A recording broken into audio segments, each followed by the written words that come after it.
எல்லாருக்கும் வணக்கம். என் பேர் தினேஷ். மதுரை மாவட்டம் உசிலம்பட்டி. கடந்த 20ஆம் தேதி டிவிகே மாநாடு, மதுரை மாநாட்டில் வந்து என்னோட காரில் தான் வந்து பிளாக் போஸ்ட் விழுந்துச்சு. அது சம்மந்தமாக வந்து கட்சியிலேருந்து தலைமையிலேருந்து பேசியிருந்தாங்க. எங்களோட லோக்கல் மாவட்ட செயலாளர் என்கிட்ட, உசிலம்பட்டி மாவட்ட செயலாளர் பேசியிருந்தாங்க. பேசி அதுக்குண்டான எல்லா வேலைகளும் நடந்துருச்சு. ஆனால் கார் வந்து என்கிட்ட வந்துருச்சு. தப்பான ஒரு செய்தியை பரப்பி வந்து மேலும் வந்து எனக்கு ஒரு பெரிய பிரச்சனையை ஏற்படுத்த பார்க்குறாங்க. கார் வந்து நான் வாங்கி என்னோட தேவைக்காக சில ஆல்ட்ரேஷனுக்காக வண்டி நின்றுட்டு இருக்கு.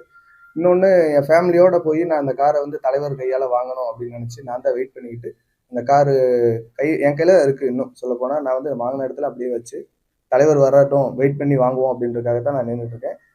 இது விஷயமா வந்து நியூஸில் வந்து ஒரு தப்பான ஒரு இது வந்துச்சு, ஃபேக் நியூஸ். வேதனைப்படுறேன் அப்படின்னு. நான் இது நாள் வரைக்கும் வேதனைப்படலை. ஏன்னா எனக்கு எல்லா விஷயமும் நடந்துக்கிட்டே தான் இருக்குது. என்னண்ணே, நான் உங்கள்கிட்ட என்னென்ன சொன்னேன்? நியூஸில் பேட்டி கொடுத்தேன்னு சொல்லியிருக்காங்க.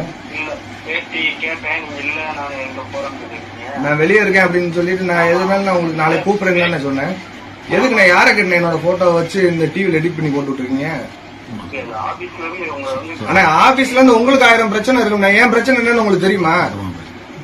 எனக்கு டெய்லி இருங்கண்ணே, இன்ன வரைக்கும் எனக்கு டிவிக்கு இருந்து டெய்லி அப்டேட் கொடுத்துருக்கேன். வண்டிக்கு அட்வான்ஸ் கொடுத்ததுல இருந்து இன்னைக்கு செட்டில்மெண்ட் முடிச்ச வரைக்கும் என்கிட்ட எல்லா டீடைல் இருக்கு, போட்டோ ப்ரூஃபோட இருக்கு. நீங்க யாரை கேட்டு என்னோட போட்டோ வண்டி தரல நான் உங்கள்கிட்ட சொன்னேன், வேதனை பாருன்னு உங்கள்கிட்ட சொன்னேன்னா அப்புறம் எப்படி நான் டிவில இருக்கு என் போட்டோ யூஸ் பண்றீங்க? ஆனா நான் உங்க போலீஸ் கம்ப்ளைண்ட் பண்ணவா? இல்ல 25 நாள் என் வீட்டு பிரச்சனை இருந்து எல்லாத்தையும் பாத்துக்கிட்டு இருக்காங்க. நீங்க எதுக்கு இப்படி வந்து தேவையில்லாத வேலை பாக்குறீங்க? உங்களால இப்ப எனக்கு வண்டி போச்சா நீங்க வாங்கி தருவீங்களா? ஆனா என் நல்லதுக்கு தானே அவங்க அன்னைக்கே பொறுப்பேற்றுக்கிட்டாங்க, பார்த்து தரேன்னு சொல்லிட்டாங்க. சரின்ட்டு நானும் பொறுமையா போயிட்டு இருக்கேன்.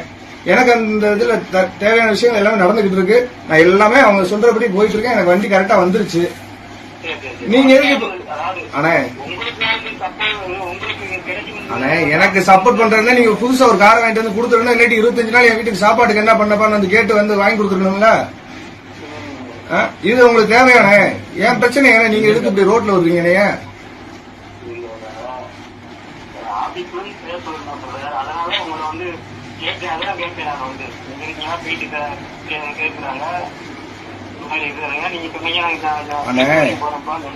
நியூஸோட சட்டப்படி நீங்க ஒரு விஷயத்தை தெரிஞ்சுக்கங்க.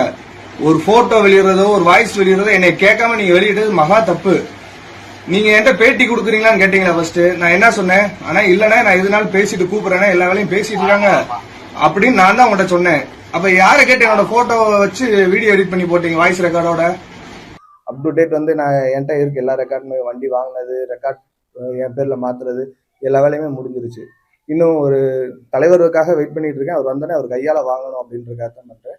மேலும் இது மாதிரி தப்பான விஷயங்கள்லாம் பரப்பாதீங்க.